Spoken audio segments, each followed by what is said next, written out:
வணக்கம். மாலை நேரம் கழிந்து கொண்டிருக்கிறது.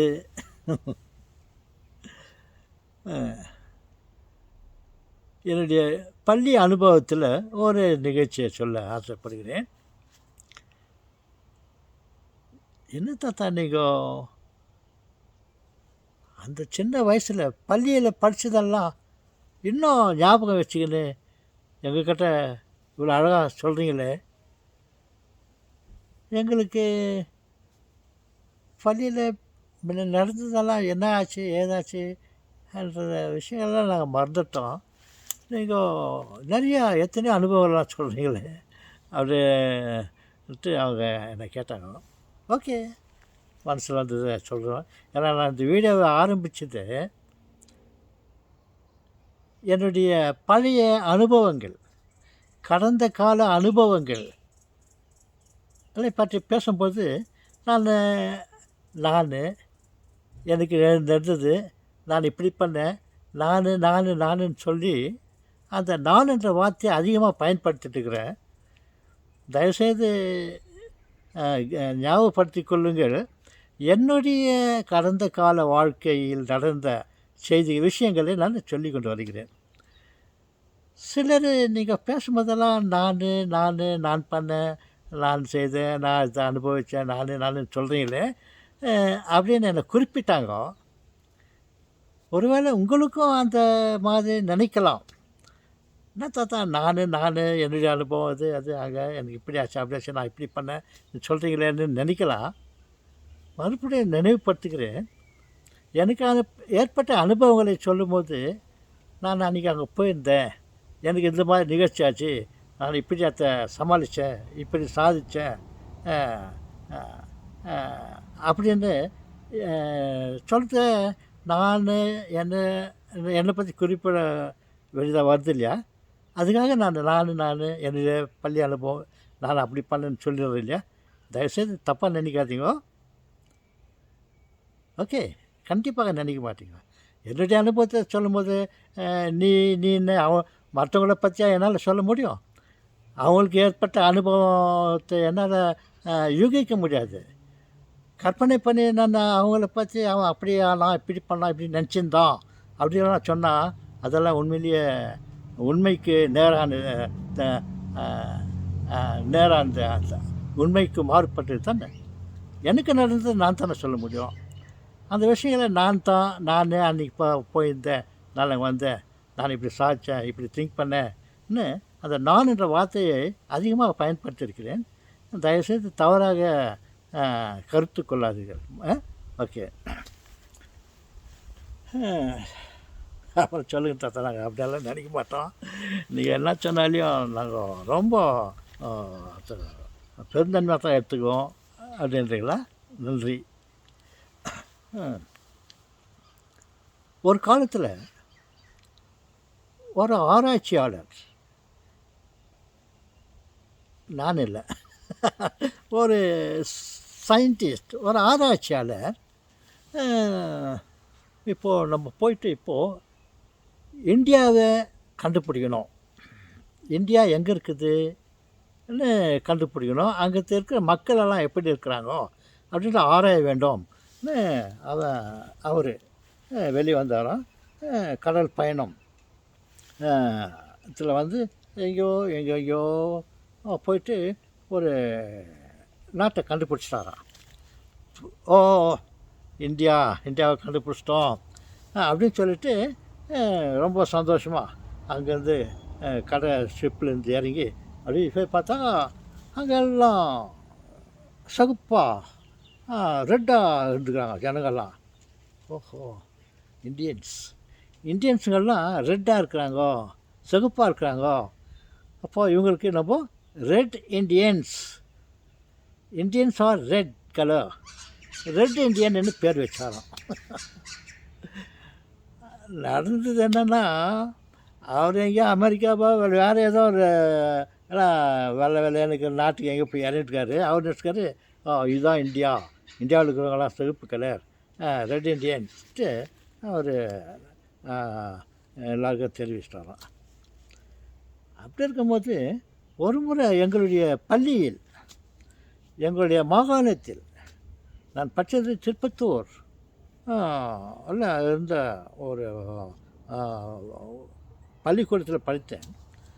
அந்த திருப்பத்தூரோட ஏரியாவில் பல பள்ளிக்கூடங்கள் இருந்தது, இருக்கிறது.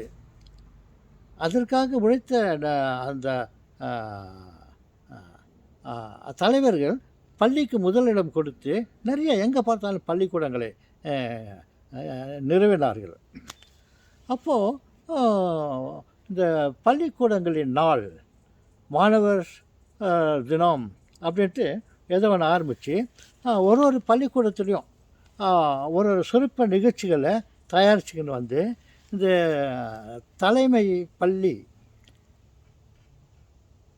இந்த இந்த இந்த கிறிஸ்துவ தேவாலயங்களுக்கெல்லாம் அந்த அந்த அந்த மாகாணத்தில், அந்த டவுனில் இருக்கிற ஆலயங்களுக்கெல்லாம் ஒரு பெரிய ஆலயம் ஒன்று இருக்கும். அதுக்கு கத்தீட்ரல் பேர் வைக்குவாங்க.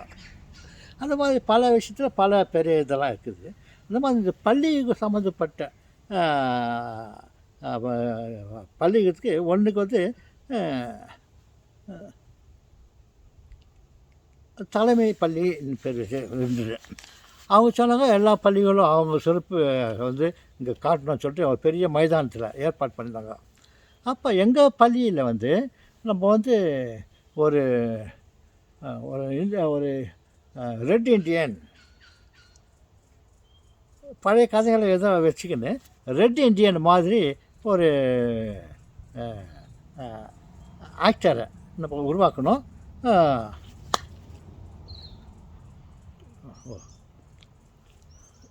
விஷப்பூச்சி ஏதோ ஒன்று, ஓகே, அப்படின்னு சொல்லிட்டு இதில் யாரை நிறுத்தலாம், யார் அந்த நடிப்புக்கு அந்த அந்த அந்த ரோலை யார் கொடுக்கலாம்னு சொல்லிட்டு எங்கள் ஸ்கூல்லையே அவங்க ஆராய்ச்சி பண்ணி இந்த கிளாஸில் அந்த கிளாஸில் இந்த கிளாஸில் பார்த்து கட்சியில் எங்கள் கிளாஸில் என்ன சூஸ் பண்ணுறாங்க, என்ன சூஸ் பண்ணாங்க. அது என்ன காரணம் தெரியல. நான் கொஞ்சம் எப்போதும் ஸ்கூலில் நான் ரொம்ப ஆக்டிவிட்டியாக இருப்பேன். அதனால் சரி லூயிஸை ரெட் இண்டியனா பண்ணலாம் சொல்லிட்டு ஒரு ஒரு மேக்கப் பண்ணுறதுக்கு ஒரு திறமை வாய்ந்த ஒரு மேக்கப் பண்ணுற ஆளை வர வச்சாங்க. வர வச்சு எனக்கு எல்லாம் உடம்பெல்லாம் எனக்கு வெள்ளையாக பண்ணிட்டாங்க. ஐ மீன் சிகப்பு, வெள்ளை இல்லை சிகப்பு, ரெட் இண்டியன். இந்த மாதிரி கம்ப்ளீட்டாக எனக்கு சிகப்பு. அது பெயிண்ட் அடித்தாங்களோ என்னவோ தெரில, என்னை அப்பேற்பட்ட அழகாக பண்ணிட்டாங்க. எல்லாம் பட்டி பார்த்த மாதிரி ஒரு கேப் இல்லாமல் லெவல் பண்ணி அது அந்த பெயிண்டெல்லாம் அடிச்சுட்டு தலையில் அப்படியே முள்ளாக ஒரு தொப்பி, அப்புறம் கையில் எல்லாம் அந்த ரெட் இண்டியன்ஸ் அணிகிற ஆடைகள் மாதிரி என்னை அலங்கரித்து காலையில் ஒரு 8 மணிக்கு எல்லாம் அந்தந்த பள்ளியிலேருந்து எல்லாம் அங்கே வந்துட்டாங்க. எனக்கு ஒரு இடத்த கொடுத்தாங்க. என்ன அங்கே நிற்க வச்சுன்னு, உங்களுக்கு என்ன வேலைனாக்கா காலையிலேருந்து சாயங்காலம் வரையும் இன்னும் அந்த இடத்துல அந்த அந்த அந்த அம்பு, வில் அம்பு அதெல்லாம் மாட்டிக்கணும், அது இது எல்லாம் மாட்டிக்கின்னு உன் பாட்டு நின்றுக்கணும். அப்புறம் விசிட்டர்ஸுங்க திருப்பத்தூரில் அத்தனை இருக்கிற அத்தனை ஸ்கூலில் படிக்கிற மாணவர்களுடைய பெற்றோர்கள் அந்த மாதிரி அவ்வளோ பேர் நிறையா வந்து பார்த்துட்டு எல்லா ப்ரோக்ராம்லாம் பார்த்து போவாங்க. அது காலையில் 8 மணிக்கு ஆரம்பித்து சாயங்காலம் 6 மணி வரையும் நான் நின்றுக்கணும். நான் பட்ட பாடு நான் கர்நாடகாவில் பார்த்தோம். அப்பேற்பட்ட அழகாக இருந்தேன். ரெட் இண்டியன்ஸ் ஆசைப்பட்டுட்டு போய் அங்கே நின்றேன். அந்த காலையில் 8 மணிலேருந்து சாயங்காலம் 5:30 6 மணி வரையும் அப்படியே நின்றுருந்தேன். ரொம்ப கஷ்டப்பட்டேன். என் லைஃப்பில் நான் பட்ட கஷ்டங்கள்லாம் அது ஒன்று. மற்றவங்க பார்வைக்கு நான் அழகாக இருந்துக்குவேன். ஆனால் என்னுடைய உடல் கன்ஜஸ்டட், அந்த காத்தோட்டையில் வெயில் வேறு. திருப்பத்தூர் தமிழ்நாடு அதான் வெயில் சீசன் அது. ஆனால் வெளியில் நின்றுக்கின்னு அப்படியே நின்று ஒரு தொப்பி கொடுத்துருந்தாங்க. அந்த தொப்பியால் நான் கொஞ்சம் தப்பிச்சுக்கினேன். அது கொஞ்சம் சில்லுன்னு இருந்துச்சு. அது கூட தொப்பி கூட சூடாகிட்டு, தொப்பி ப்ளஸ் வளர்ந்து வரானால் உள்ளே காற்று இல்லாதானால் அது இன்னும் ரொம்ப எனக்கு துன்பத்தை கொடுத்துச்சு. அந்த மாதிரி ஒரு வாய்ப்பு கிடச்சிது. அதில் வாய்ப்பு கிடைச்சாலையும் யாருக்கும் கிடைக்காத வாய்ப்பு எனக்கு கிடச்சிது.